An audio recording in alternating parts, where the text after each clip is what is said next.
Motivations. My name is Sembajjwe Henry.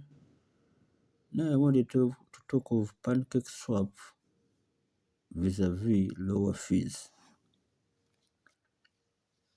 Now, it is impossible to talk about PancakeSwap without mentioning its main rival and largest competitor, Uniswap,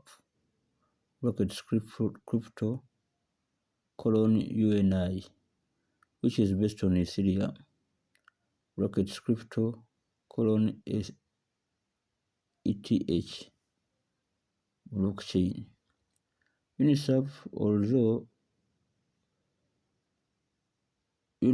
although older and more established and also burdened by recent stagnation on Ethereum network, fees on Ethereum blockchain rise daily, and with those growing gas fees, Ethereum 2.0 may seem like a distant reality at times. PancakeSwap does not suffer from these problems. Its fees are much more manageable. 0.2% of users who use liquidity in their pools. Additionally, these fees are not paid in Ether.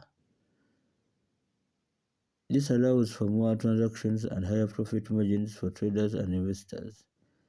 These are all great things for the price action of a token. Competitive transaction fees are among the main drivers of this network's popularity, and they are key explanation as to why PancakeSwap has attracted such an enormous community of users. A quick look at social media will show just how passionately many investors feel about this project. Thank you.